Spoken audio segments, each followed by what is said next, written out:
We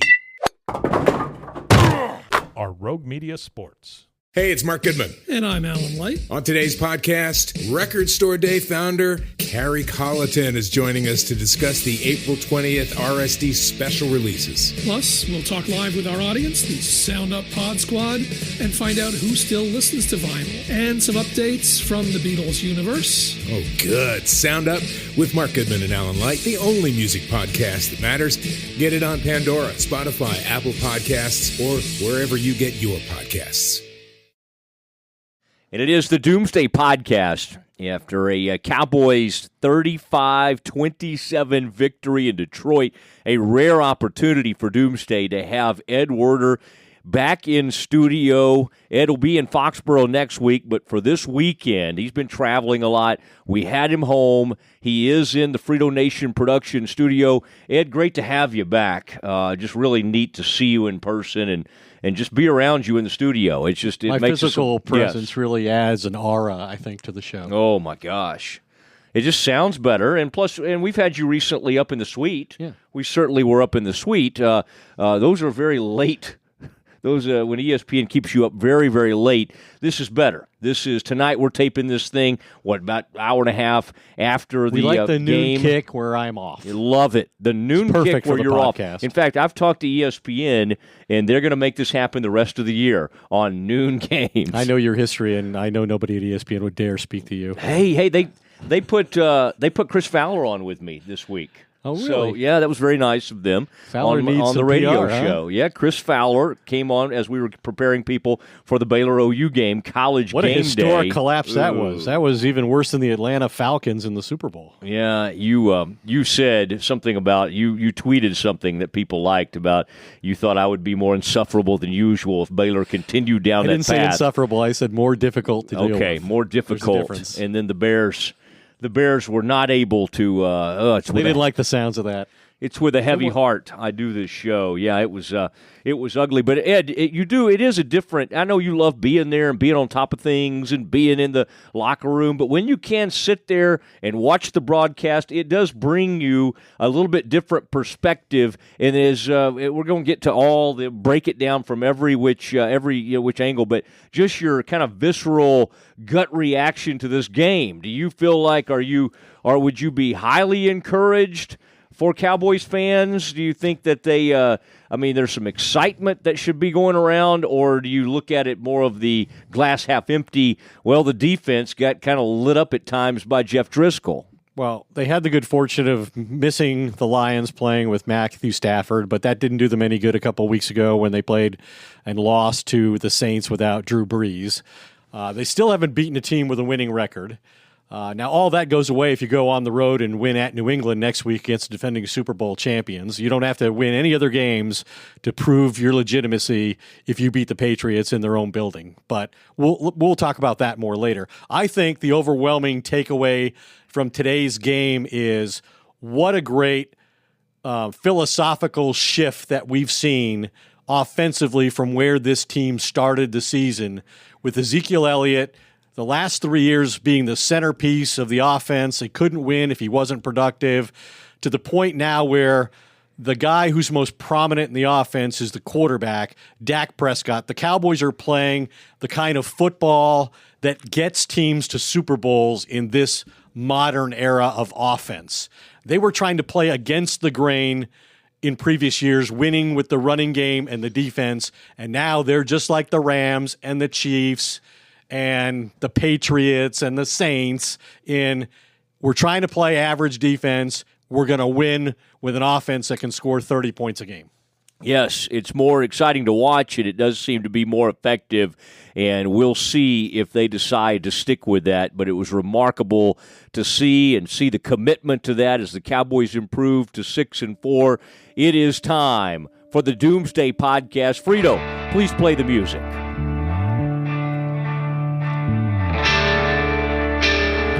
All right, and Cowboys get this thing done. We will look at this from every angle. We will, Ed, give you an opportunity for the first time in a few weeks to talk to Glenn Stretch Smith, our resident former Cowboys scout and coach. Yesterday, last week, he used a term that would have, I don't know, you may have walked off the show to describe the coverage units of the Cowboys the last time we did this together. You may use it again today, then. I don't know. Yeah, he's not real excited about the coverage units, but let's start and let's really dial in on what the offense was able to accomplish. But now early on, Ed, the Detroit goes down there and scores, and this has been a slow-starting Cowboys team in recent weeks, but that was after a little bit slow out of the gates, the Cowboys got it rolling and really. I think they showed that, hey, if you want to get in a shootout, now you don't want to get in a shootout with Jeff Driscoll. I mean, that's kind of ridiculous to let Jeff Driscoll, run on you and do all those things. But again, it's not like there's a lot of tape on Jeff Driscoll. I would say what the Cowboys were able to accomplish in the first half was pretty impressive, and so much of it came from Dak throwing the ball downfield. Well, I think, between a game they shouldn't have lost last week against Minnesota and a game that nobody thinks they can win next week in Foxborough, they got to play a Lions team with their backup quarterback. Two of the hallmarks of the Jason Garrett team this year, and two of the things that I think make him vulnerable to being fired at the end of the year are this tendency to start slow. They've allowed the most points in the first quarter, and they've scored their fewest points in the first quarter. And that's been a habitual problem for them. One that they have to overcome by halftime, or else they lose the game, because they've led at halftime in all 5 wins. They're now 6 wins, and they've lost all 4 games where they've been behind at the half. But back toward the philosophical change, and maybe we'd have been more. This would have been more prominent and obvious to everybody last week, except for at the end of the game when it mattered the most, when you really had to show who you trusted the most. Kellen Moore made the mistake of giving the ball twice to Zeke Elliott in the final minutes when the game was being decided. And in this game today, after another remarkable passing performance by Dak Prescott, when it came right down to it, when they needed one more first down to put the game away, they didn't do what they've always done, the thing that has always been the identity of this offense: power run the football behind the offensive line with Zeke Elliott. They actually had Dak Prescott bootleg out and throw it to Blake Jarwin. Game over. A very unique way for the Cowboys to clinch a game. And I know we're going to talk more about Prescott because we've got to put what he's accomplishing in historical perspective. I don't even think historical is a word. I think historic is a word, but historical is not a word. That's okay. I mean, I think most people accept historical. I like to be matter of fact. Anyway, so here's what I would say.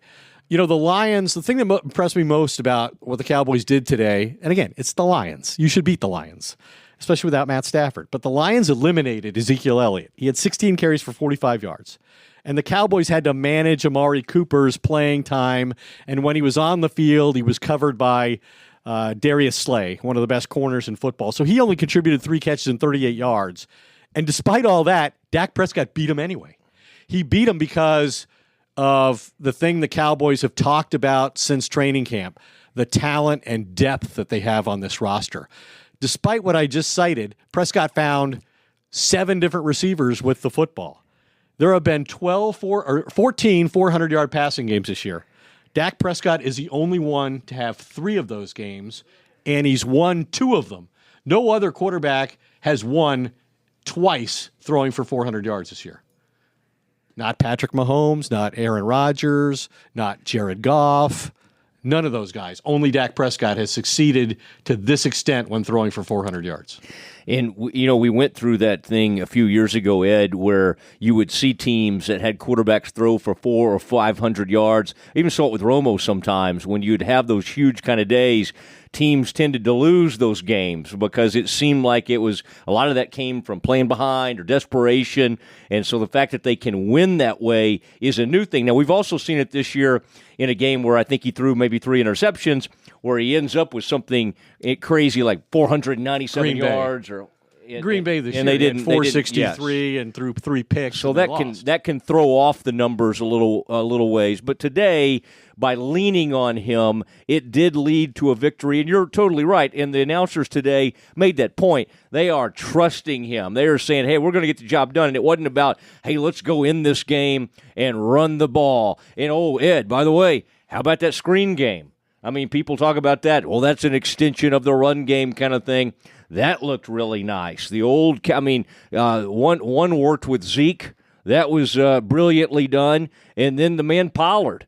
We've talked about how this team drafts players. They want to have a complimentary running back. When they get into games, they forget about that. They don't work him in. Boy, when they really make that a priority, and today you saw it with those little tosses. You see that's a thing that kind of comes from the college game. Those little just where they kind of toss it right in front of them. Shovel there. Pass. Shovel, whatever you want to call it. Little flip.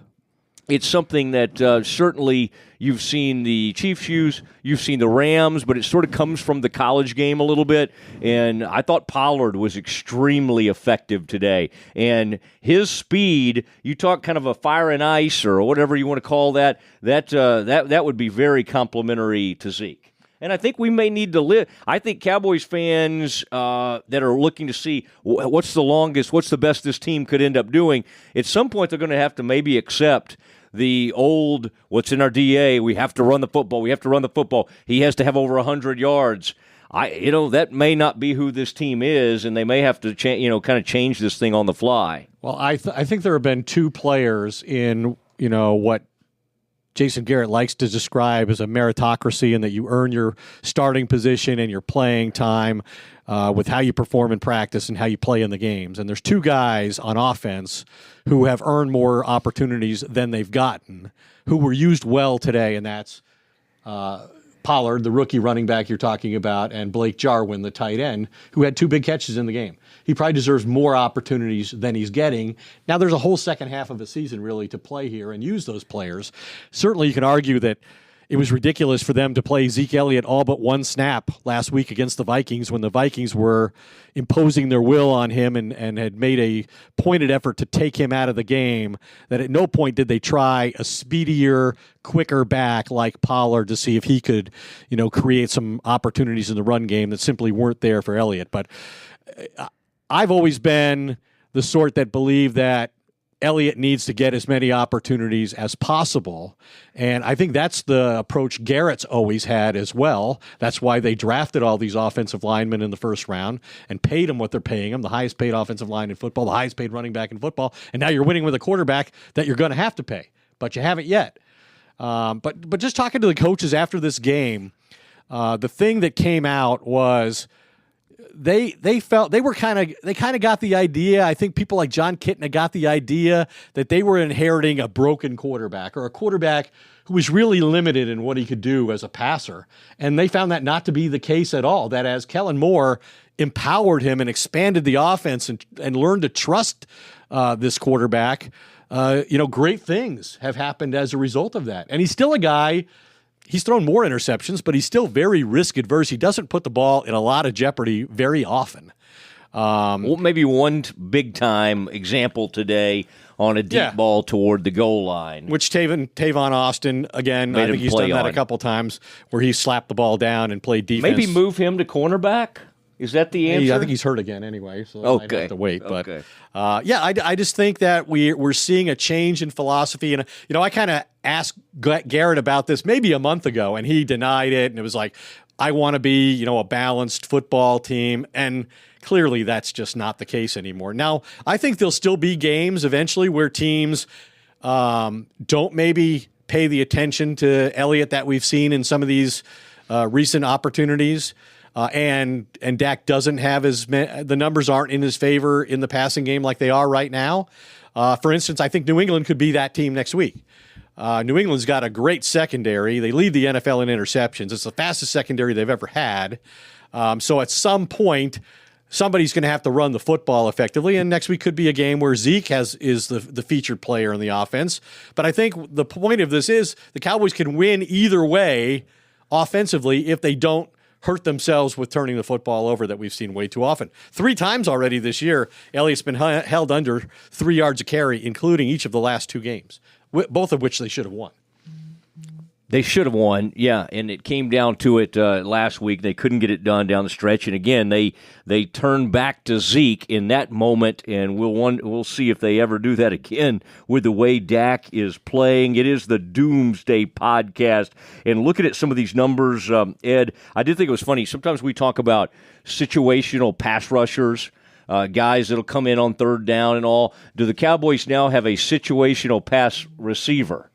A player in Amari Cooper who just kind of comes in, makes some big catches, and then goes back off the field. He seems banged up, but the good news for the Cowboys is Michael Gallup and Randall Cobb just had huge days for them, and I thought showed a lot of toughness. Cobb had one that he maybe should have made a play on. But the play he made for his touchdown was a great catch because he was hit with by a defender. It was called for a personal foul and Correct. Still held onto the ball. That was nice. And then Gallup made an incredibly physical for play a 41-yard catch. On the 41-yard catch, and you're seeing a quarterback go down. That's the thing. Early in Dak's career, he didn't really have the confidence in his receivers or he himself. Didn't have the opportunity. But also to throw guys open or go up and let guys make plays. Now, part of this was it's helpful when you have a team like Detroit who is struggling in the secondary, and balls somehow just go right through Darius Slay's hands. Would you like me to put that into some kind of context? Well, I mean, I like the way I said it, but yeah, go ahead. Well, I like the way you said it. Yeah. I'm just kind of supporting your please your be a random statement with no factual basis. It's an observation. Yeah, and I'm now going to support that with some facts. Love it when you're supportive. Go ahead. So the Lions have allowed multiple touchdown passes without an interception now in 5 straight games. That's the longest active streak in the NFL and tied for the longest streak in Lions history. It ties for the 4th longest streak in the NFL. So, yeah, the Lions have a great corner in Slay, and he did a good job taking away Cooper when Cooper was on the field, but the Cowboys were resourceful enough and had enough depth, as I mentioned earlier, at the wide receiver position to still come up with 2 200-yard receivers, a pair of 200-yard receivers, so that you don't get that confused. Yeah. So I think I supported the point you made. No, I appreciate that. Yeah. I like that. I'm here for you. Yeah, please always jump in. I will say this also. You had the great performances. I agree with you. I've been calling for more Jarwin every time, and I never know if it's because Witten slowed down so much or Jarwin's actually that athletic, but you get him out in the open field and the guy is seemingly electric. He makes some plays. But Witten made some great plays today. Witten made a catch across the middle. That thing was kind of in traffic, and that was not easy. That was away from his body, and he made a nice catch. So, I mean, we have wanted that around here for years and years, some sort of complementary situation at tight end. Lo and behold, they may have it with Jarwin and Witten able to. And I think Witten has finally allowed some of these guys to actually join him on the field. There are some 3 tight end looks that they have, and even the young Schultz had a catch today. They got Schultz in space. That was his second Another catch. priority. Yes, very much so. That was his second catch of the season. But I thought there were a lot of good things. By the way, Dak's final stats, in case we haven't mentioned this, 26 of 40, 393 yards, 3 touchdowns, 0 interceptions. That's 122.2 passer rating. And our buddy, we have so many staff members here. Ross Hudson had this number, Ed, 377 dropbacks this year. That includes, of course, sacks and everything.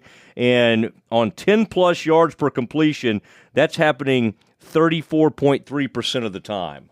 I mean, pretty that's high pretty percentage. outstanding, yeah.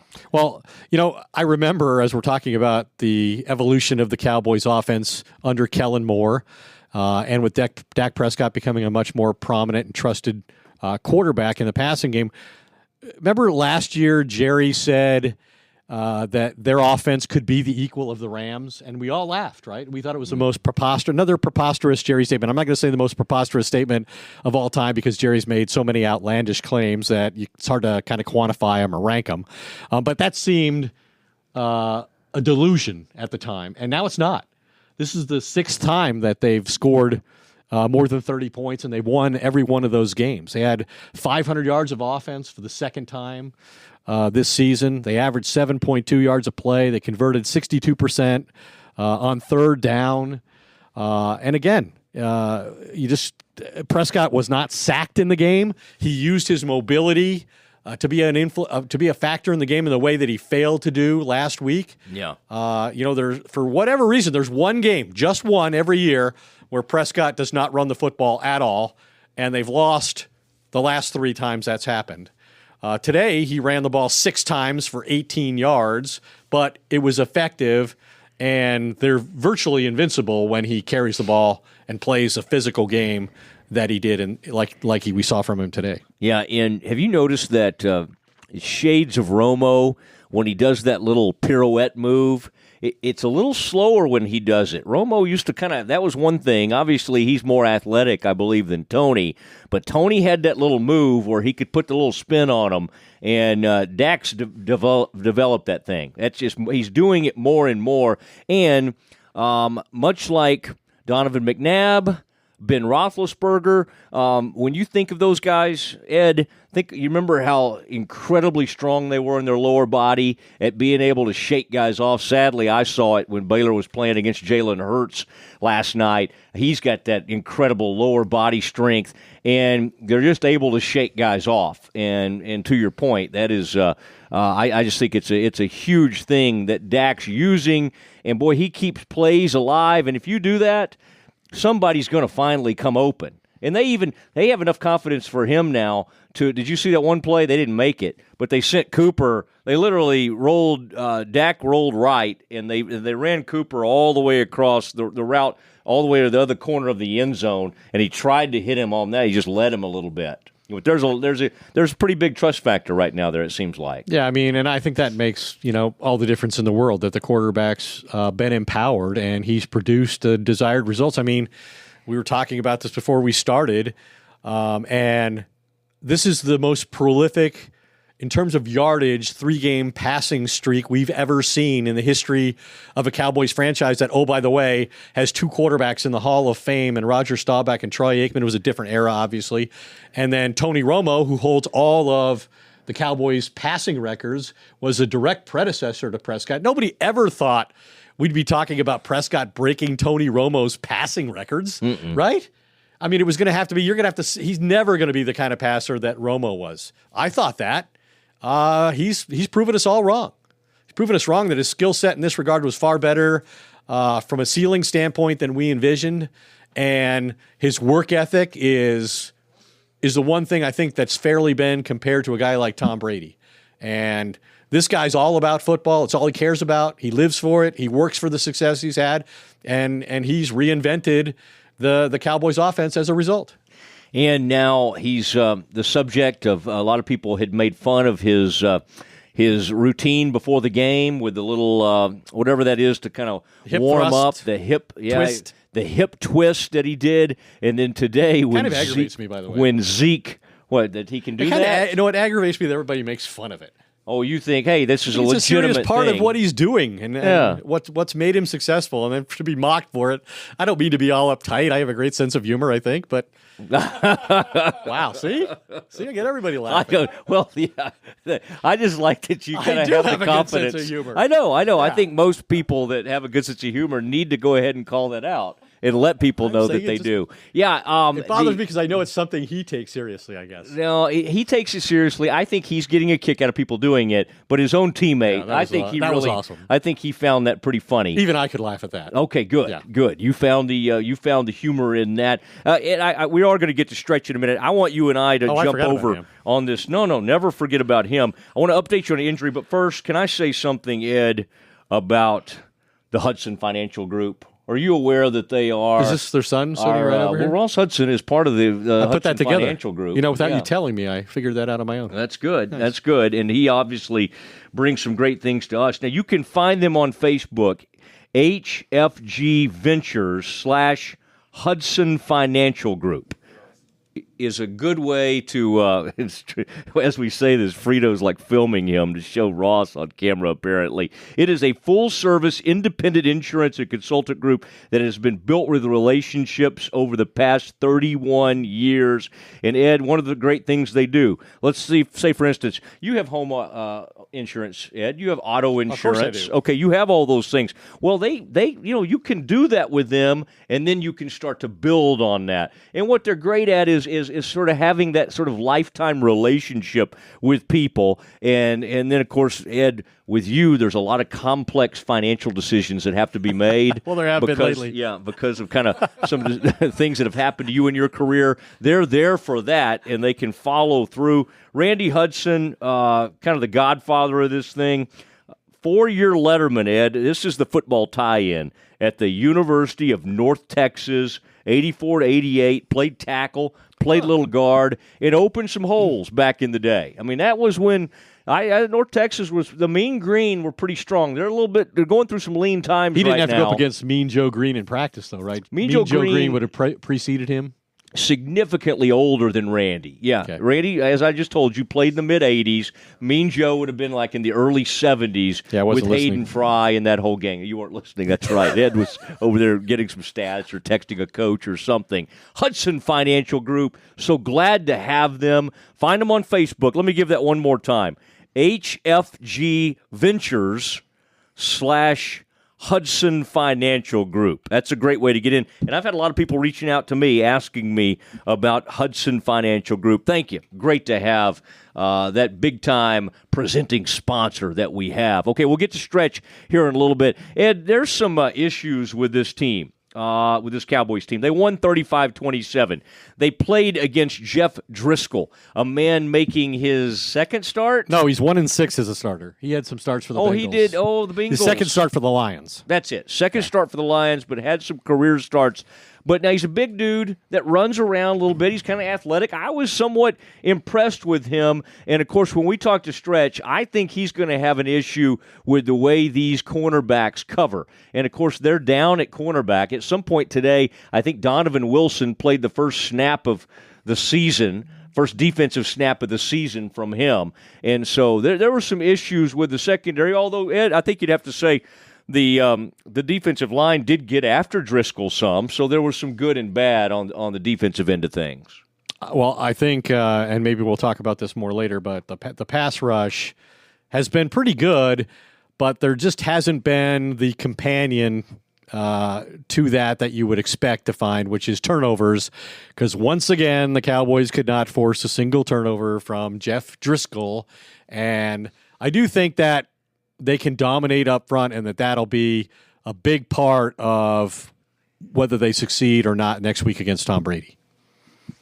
But the thing is, they might be able to dominate up front, but they're still going to need big-time points against the Patriots, and for most teams, that has been hard to come by. And I just wonder, in Foxborough, if it gets a little chilly, if Jason will get back into that, got to run it. We're just feeling kind of cold. It's not up to him. We better hand it off. Oh, stop it. It's very much up to him. Is it up to Jerry? Or are you saying it's up to Kellen? It is up to Jerry. Yeah. Jerry had his new son, Kellen. Jerry. This week, not so much last week. Man. But you know what? I think when you're as good as the Cowboys are on offense right now, and generally that's who they've been all season long, at least against these bad teams. Now, they're not going to play very many bad teams the rest of the way. So they're going to have to take it to another level if they're going to win the division. And that seems the only route that exists that they can get them to the playoffs. And we all know that Garrett has to not only get in the playoffs but have unprecedented success there to come back for another season. But I think you can win with offense if they can produce it at this level on a weekly basis, as long as your defense does one of two things: either doesn't give up a lot of points or create some short fields for the offense. But other than the two games where they had created 7 turnovers, they just haven't. They don't do that. They don't create turnovers. And if this team's going to get to the NFC Championship game, that has to change. Has to. Yeah, and it just has not been something they do on the back end of this defense. As we said, Tavon Austin put the ball on the ground, the ball up front, better than some of these guys. Somebody. Yeah, that'd be nice. I mean, no, Quinn tried. He went in there. I thought Driscoll did a nice job, especially for a guy that doesn't have a lot of experience, holding on to that one ball. I mean, Quinn reached out and tried to get the ball. Now, I'll say this, Ed, one of the missing pieces of this defense, we thought that perhaps, and you and I have hit this pretty hard, that they were going to have these two incredible young linebackers. Could this be the best tandem in the NFL? Van Der Esch and Jalen Smith. They're the next Thomas Davis and Luke Kuechly. Yeah. Bobby Wagner. And exactly. It's not KJ Wright. I always want to say KJ Choi because I'm into golf, but KJ Wright. It's not KJ Choi. He's KJ Wright. I got it right. No, you did. You did. KJ Wright. You're fine. You're fine. Yeah. You were just kind of showing people the math in your head. I think. Never show your work. Just get the answer right. That's right. And the thing is, those guys have really struggled recently, and I thought today there were some moments, both in the passing game, on back-to-back plays, Jalen comes up and just demolishes poor McKissick. I mean, McKissick kind of comes up in the hole, and I mean, you talk about a running start. That's some old-school kind of 80s football, 70s football, the way he attacked the running back there. And then I think it was on the next play, Van Der Esch comes in, knocks down a ball on a a short passing attempt. So I did think, and I'm not saying they're not going to make some, they're going to miss, they've both missed a lot of tackles this season, but I thought for both of them, it was a step in the right direction today. We'll find out because next week, the Patriots are all about taking advantage of the plays that they can make, what they call inside the formation. So they're trying to beat the safeties and the linebackers with their tight ends and their running backs. They're not so concerned about the outside receiver most of the time. So that's who's going to get challenged on defense next week. So we'll see, because they can't win if Van Der Esch and Jalen Smith don't have strong games next week in New England. Now, I thought, I agree with you. I thought Collins did some good things. He came smashing through there a couple times. I thought that was good. Hyder's in there, stripping. I mean, they're trying to do what you're wanting them to do. The ball came out of there a couple of times, and they just weren't able to really capitalize. But Hyder was in there stripping that thing like crazy. Well, do we think Michael Bennett will be... He's been pretty effective in the couple of games. He had a sack today. He had a dumb penalty. He had two of them. First down. But that one was horrible when they lined up in that, like they're going to do a fake punt or whatever. He should be a little motivated going the to New England next week, right? He should be a little motivated. He should be. Yeah. Now, of course, that's about 7 different teams that he could be motivated against. Good. He's been around. He's been around the league. That's a strange look, that muscle shirt look that he's going with. It's the tiny little pads, so to speak. Yeah, it's just, but they're not even really pads, are they? They're like, what do they call those, shells? I mean, he's got tiny. They're shoulder pads he's had since like high school or something. I guess it's kind of a weird. He doesn't look. want to create any surface for the offensive lineman to grab him. All right, Awuzie has. Maybe he doesn't want his defensive coordinator grabbing him by the shoulder pads and lecturing him on the side. That might be it. Might be that. By the way, did you hear that? Has Chris Richard had that great of a season? Because I thought that was interesting that. Our guy calling the game today was just like, this guy should be a head coach in the league. And it's like, all right, have we been watching this season? I don't know if he was quite ready for that, although he's been interviewed, and he's probably, I would think over time he's going to get an opportunity to be a head coach, but the defense needs to perform better than it is right now if he's going to walk in with anything that impresses an owner. What do you make of this secondary? They finally threw at Byron Jones a little bit later in the game. He still doesn't really play the ball. You know, he's there, he's in position. The guy, for whatever reason, just does not play the football. Is that something that's not taught with it by Chris Richard or whoever the secondary coach is? Well, I guess it's him. I just did that in my head. See, you showed your work. You can't show your work. That's right. That's right. Well, he calls the plays. It's hard to keep up with. But I'm just saying, none of these guys. I mean, actually, Anthony Brown made a play. I thought, what's his name made a play today? But Darian Thompson came in there and actually made a play on the ball at one point. Some of those safeties make better plays on the balls than the actual cornerbacks. This is a rough bunch. They're facing the quarterback, and they're looking at the receiver in a way that the corner's not, right? Yeah, but you need you're not really worried about turning your know. hips and somebody running past you and embarrassing you in a one-on-one situation. situation. But not all safeties have great ball skills. But of course Richard teaches that. I mean, he was the coach of the Legion of Boom. That's how he got the position Yeah, he but has. they were more huge hitters than anything. Richard Sherman intercepted more passes than anybody in the league over the course of his career. All because of the pass rush. What about Earl Thomas? He's an interceptor. I mean, come on. They did fine. It's the players. It's not the way they're taught. It's the players. I don't know. There's something. I'd like to blame the coaches sometimes. Go ahead. Last week we blamed the coaches. Yeah, we blame poor Kellen Moore. He's like 17 years old. Kellen plays. He is 30 years old. He's 31. I think he's the youngest play caller in the NFL. Anything else on the defense before we get to Stretch? Anything else you want to say on this defense? I mean, Driscoll. What did Driscoll end up with today? I mean, I think he had like 209 yards or something like that. Love the man's work. Driscoll may be the future in Detroit. I don't know that there's a lot more to say about the defense other than they just. I guess DeMarcus Lawrence, went into this game with what seemed like an epic mismatch. He only had 4.5 sacks going into the game. He's across from not Rick Wagner, a starter that he got 2 sacks against last year, but against a rookie, Tyrell Crosby, and he still didn't get a sack. No, I think the Wagner guy played. No, Wagner didn't play. Wagner's out.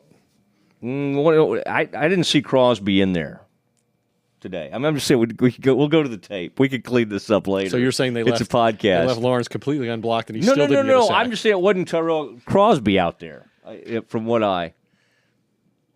We are right now on Facebook Live. We can't clean up Facebook Live. Now he tells us. That's right. How long has that been the case? I don't know. I'm just saying. I just want us to. How many people are watching? Many, really? Thousands. 4,000 right now. 4,000 people. Whoa! Facebook Live. That's a good amount. I would have thought Hello, more. Facebook Live. We'll check and see. I did not see Crosby out there. We have a researcher sitting right here. I know he's looking. He'll get to the bottom of it. Yes, he is. He's trying. He's trying. All right, that is our comment. We'll come back and we'll have some comments. But next, it is time to get the grades from our resident in-house coach and scout. It is Glenn Stretch Smith with his stretch marks.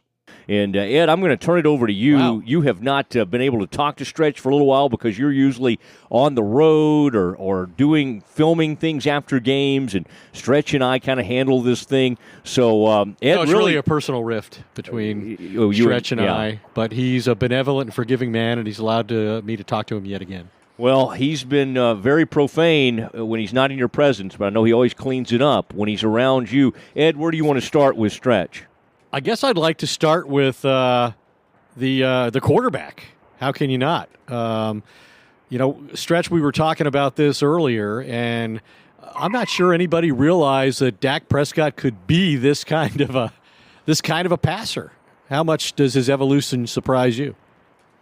Well, I think surprised. I am a little surprised. I do think that he has absolutely stepped up to the challenge, because I think when you see and I know both of you guys realize this, when Mike Zimmer last week said, you know what, we're not letting the running back beat us.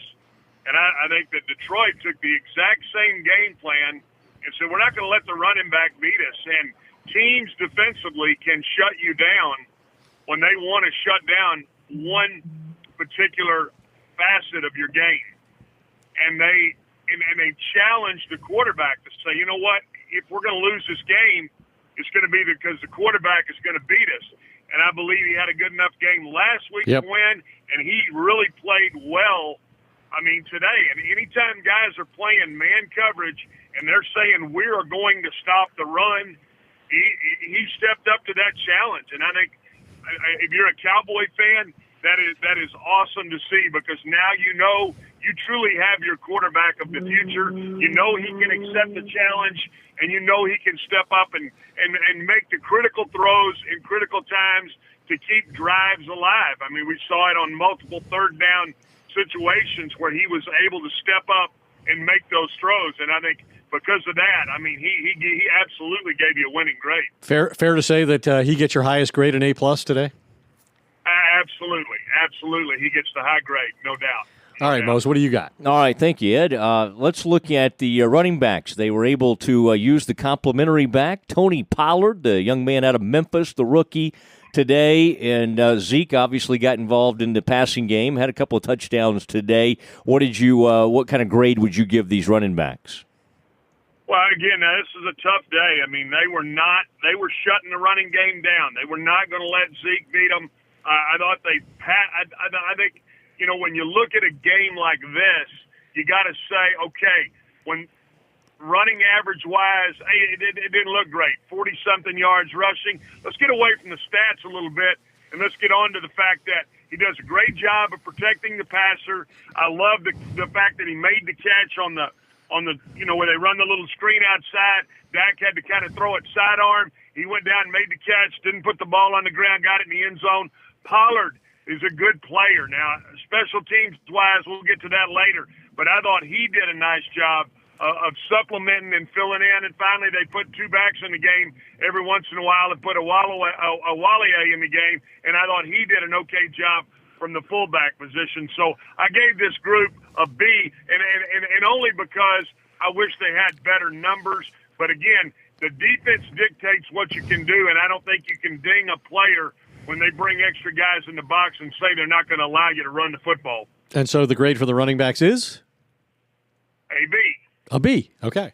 Let's talk about the offensive line. Obviously, great in pass protection. I don't believe Dak Prescott was sacked in the game. He was able to use his elusiveness to avoid some pressure. But again, we're back to the running game. How much of the struggles in the running game is due to the offensive line? Well, I think some of it is. And I'm going to go right to the center, guys. And we talked about this before the show. I think it's hard when you think he's been out, Travis Frederick's been out a whole year with that autoimmune disorder.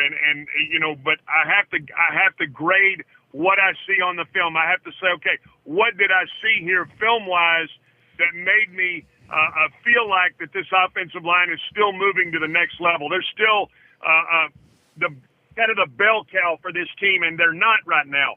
And I say they're not because I don't think Travis is playing at the same level. They were able to come down and play a bare front where it really you cover the center and the two guards, and they were able to stone the Cowboys. And I think that's the same thing, again, that you saw Simmer do. You've seen guys do that. And so anytime the blueprint is out there for a problem or what could be a problem for you offensively, and especially in the line, and then when you've got 11 personnel in the game, they've got 7, sometimes 8 in the box, you don't have enough to get on them, but you certainly better whip the guy or get on the guy that's in front of you, and they're having issues in the run game with that. Pass game, you pointed out, I thought they did a nice job of pass protecting, and that gave them a winning grade. But overall, boy, I'm concerned about the physicality of the front right now and the inability to move guys off the ball. And you mentioned the Travis Frederick not being able yet to play at the all-pro level that he was before he missed all of last season. Junior, Suafilo is now playing left guard, and Lael Collins left the game injured. Yeah. Xavier. You're looking at some issues on the offensive line that they need to resolve. Go ahead, Matt. Yeah. Thanks. Wide receiver and tight end. Let's look at those together. Boy, they let the Jarwin. They let him loose. I mean, he looks like kind of a thinner Tony Gonzalez to me out there. Just really, once he gets out in the open field, it's over. But then those receivers, Amari's been banged up, but the other guys were just brilliant today, I thought. Yeah, really good route runners. I mean, I really like the addition of Cobb. I mean, I think he does so many things. He recognizes so many things. And when I say recognizes, I mean, there were several times where he's got the guy that's playing outside leverage on him in man coverage. He almost looks at Dak as if to say, hey, I'm going to lean on him. I'm going to stick him a little bit, and I'm going to get this back inside. I mean, we don't even talk about Cole Beasley anymore because of what Cobb can do and the threat that he can do. Gallup had a big day.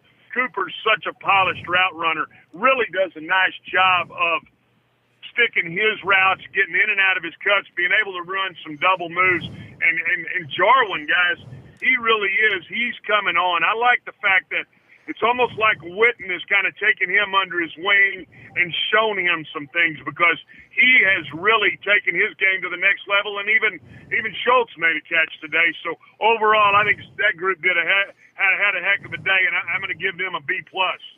Let's go to the other side of the ball. We expressed our concern about the fact the Cowboys continue to fail to create turnovers in short fields for their offense. Let's start in a secondary where I think they have 4 interceptions all year long. Next week, they obviously play the team that has the most in the Patriots. What was your grade today against a backup quarterback for the Cowboys secondary? I'm concerned about this secondary, guys. I'm going to be honest with you. The guy that had the best day in the secondary was Jeff Heath. Hell, he didn't even suit out. So there's some things about Thompson's game that I like. I mean, he's a good run support player. But as far as being able to get guys lined up in the back end, I mean, when would you ever say, man, do I miss Jeff Heath? I mean, we've killed Jeff Heath, multiple times saying it's a half step short here. He's this, he's that. However, Jeff Heath is constantly getting them lined up, constantly gets them in the right position. And so, overall, Awuzie, they had a busted coverage. They run a baseline, dig return. He busts, doesn't get back. I mean, Byron Jones, Thompson doesn't go up and get the football deep in the middle. He tries to go up and make the interception. Just go up and knock the ball down. I mean, this is a group, guys, that I'm telling you, borderline, when I got on this show, was ready to give them an F. And because they won, I'm going to give them a D. And that's the only reason is because they won the game. Because I'm telling you, this secondary ain't worth the tinker's butt. You're going to keep me from swearing, Mosley. Yeah. You got my man on tonight, so I won't say A-double-S, I'll say but. Yeah, there you go. Earlier in his career, I described Jeff Heath as a guy who sure is around a lot of touchdown passes. That's right. He seems to. Well, and did you ever think you'd yearn for the day to say, God, man, do we miss Jeff Heath? They cannot beat Tom Brady without Jeff Heath next week. That's right. They gotta get Heath back in there. Okay, let's look at that linebacker core. I thought there's some pretty good play out of those guys, especially Jalen Smith, very physical brand of football, and he's been a little bit of a letdown this season. What did you make of those two? Well, he got in the gap today. He guesses some, being Jalen. And when he guesses right, obviously, it's a very violent play, and then you're going to get his little dance and whatever. There's times that he guesses wrong. That concerns me. I thought, to me, Van Der Esch looked like he was back to being healthy. I mean, I saw him flying around doing some things that, health-wise, I didn't think he was healthy last week, and I really dinged those guys for that. But he played better. Sean Lee just. I hate to say this, guys, but he's on the downside of it. If he doesn't read and recognize immediately, he just doesn't have that initial burst to go and correct that and make that play. So I like that they stay in nickel a lot and stay in a 4-2 look. But linebackers, I thought this group probably played the best of all the 3 defensive groups, and that's just barely best, being okay. And I gave them a very average B because, again, they got in the wrong gaps at time. And when you let Jeff Driscoll run a little read option and pretty much do what they want to do at about 5 yards a clip, I don't know that I can give them much better than a B. All right, B for the linebackers. I'm going to let you raise his ire on the special team, so I'll go with the defensive line. Okay. If you could give us a little breakdown and a grade on the defensive line, I'll then excuse myself so you can use your profane language on your assessment of the special teams. No, come on, Ed. Expect the best of me. Now, you got that fatherly instinct, and you expect something good out of me, and you get something good. But, defensive line, I like the addition of Bennett. I really do. I mean, he does some things in the game. I thought Collins had a heck of a game. I mean, he really is disruptive inside, and then at the end of the game, we got Lawrence to do some good things. So overall I thought this group played okay, not great.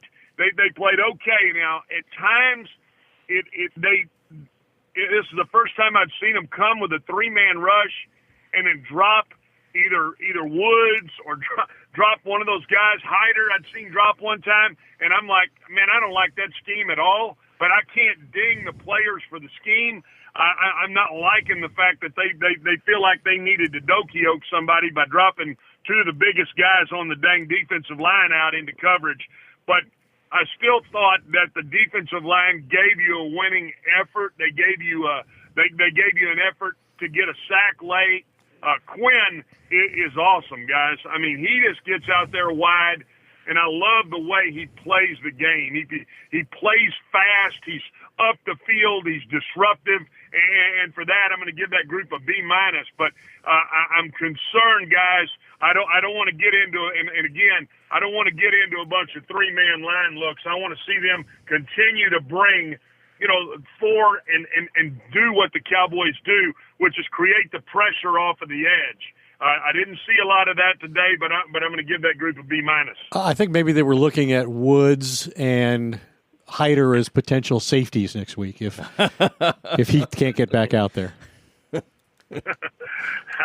Good to have you back on. That's right. That's right. Oh, Ed, showing off that sense of humor. Okay, the special teams. Let's get to it. You were not pleased.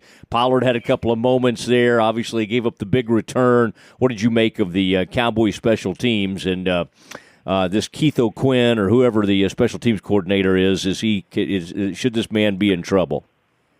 Well, I mean, he better get some things tightened up. I mean, and mostly it's the punt coverage unit, it's the punt return unit, and it's the kickoff return unit. I mean, I'm not seeing anything that gets me excited. And used to, when you had Austin or when you had, when you saw Cobb go back, you thought it was a threat that they might do some things, and it carried over from that last play last week, and then when Pollard, kind of wasn't back. He and Wally weren't on the same page. Comes it out, gives him terrible field position at the 12, and then he lets the ball hit at the 2. When the ball, when you got a flip-flop look, which means the ball's spinning backwards off of a kickoff, and he kind of stood there as if to say, "Hey, I'm not even going to get on this thing." And I don't bark at the TV very often, and I find myself get on the ball. It's one of those things where you just say, "Wow." I mean, how. We're talking about football 101 here from a simplicity standpoint, and the fact that they are not doing a good job of really special teams to me is about effort. It really is about covering. It's about getting a hat on a hat. It's about doing the little things. And when your effort is poor, and it looks like your effort's poor, or it looks like you're unorganized, all of a sudden that dings you twice. So the special teams coordinator, special teams, I've been on a roll week after. Give him an F. Oh, wow. Wow, an F. Maybe, you got the Hot Boys, you're selling T-shirts. How about F Troop for the special teams? The F Troop? Oh, man, this is a rough deal. Rough deal. Hey, Stretch, good stuff tonight. Look forward to watching your work on WFAA Channel 8 with Del Hansen. Who knows, he'll may go and plug tonight, help us out with some Kaepernick-type opinions. But good luck tonight. Be ready in case he calls upon you. Yeah, I'm gonna ask him if he has one of those. If he does have one of those thoughts about Kaepernick. It's kind of like I tell you when you get a little carried away on Twitter. Just give yourself a timeout, Mosley. I'm gonna give himself a timeout. Move in, just to take himself off of it. Hit the delete key. Don't hit send. Don't hit send. That's right. That's right. All right. Thanks, Stretch. Best of luck to you, Stretch. Hey, sorry to bother you tonight, Mosley. Good to hear from you, Werder. Y'all have a good night. All right, there he goes. Glenn Stretch Smith, providing all the grades and just some very interesting stuff from him. As we watched the end of this Patriots-Eagles game as the Eagles were going down there to try to tie the ball game up and were not able to haul in what would have been a touchdown catch at the back of the end zone. And so the Cowboys are able to get one game lead on the Eagles. So that's nice. More importantly, they don't have to play the Patriots coming off of 2 losses. Yeah, that's right. They would be a very angry team coming off 2 losses. Did the Vikings go ahead and lose that game? No, they won. They came back. Oh, no. I was going to say all things were breaking for the Cowboys. It was like 94 straight teams in the NFL down by 20 lost, but the Vikings broke that streak today against the Broncos. Denver will do that to you. They'll let you back in. So will my Baylor Bears. They'll let you back into a ball game. Ed, is there anything else? We got to look forward, of course, to this game in Foxborough. Cowboys will go in there 6-4, feeling good about themselves with some of this offense. You'll be there on behalf of Doomsday and ESPN, of course. Any final sort of parting thoughts for our audience as we get ready for a big game next Sunday? Yeah, I think it's interesting that the Cowboys are 2-0 this season against Bill Belichick's last two defensive play callers, Matt Patricia, the Lions head coach, and Brian Flores, the Dolphins head coach. But now they have to play the master himself in his playground where he's won 20 consecutive games, including playoffs. But, and we've talked about the defense, and we've talked about the need to get a pass rush on Tom Brady, and here's why I say the Cowboys are the kind of team defensively that could give them problems, because New England has all kinds of concerns about their offensive line and their ability to protect Tom Brady. So far this season, going into this game against Philadelphia, Brady was completing an NFL low 28% of his passes when under pressure. Not only that, he leads the NFL with 19 throwaways, which is more than he had all of last season. And he's been flagged for intentional grounding, an NFL high 4 times this year. So you can see that pressure is really affecting Brady's performance and disrupting his ability to be a confident passer. Man, that is interesting stuff. Say that one last thing again. The one I choked on? Yeah. Do that one more time. Get him a drink of water while he's doing this. Tom Brady has been flagged for intentional grounding, an NFL high 4 times. That's 2 more than any other player. Isn't that something? And the most that Brady's had in any season since he became the Patriots' full-time starter in 2001. Man, that is good stuff, Ed. Love it when you bring that kind of stuff to the table. Fun having you in-house. Frito, wasn't it great to see Ed in person? Always. Yeah, great to be at Frito Nation Productions. Be on Facebook Live, all those things. It was just wonderful for the team to be back together. Thank you to the Hudson Financial Group, Ross representing Hudson Financial, and also making sure his dad's money's going. I know, and boy, it's a great place out there. Rockwall, Heath, Carthage. I mean, that is they pretty much own Carthage, the Hudson family. They're big deer hunters. It's deer hunting season, so that's a big thing. I think they're all out in Paducah, except for Ross. They always leave Ross with us. We're having to watch. Somebody's got to watch. We're having to watch him this weekend. Make sure he's on his best behavior. But boy, Cowboys getting ready to go to Foxborough. They're bringing in extra to be ready for Kraft and the youngest play caller in the NFL, Kellen Moore, against Bill Belichick, the all-time defensive mastermind. My goodness, isn't that amazing? Cowboys to get ready for Kraft to the Patriots, bringing in some extra massage therapists this week. I'm out on this. I walked out the door 5 minutes ago. That's the Doomsday Podcast. We'll be back next week. Maybe. Next. Good night, everybody.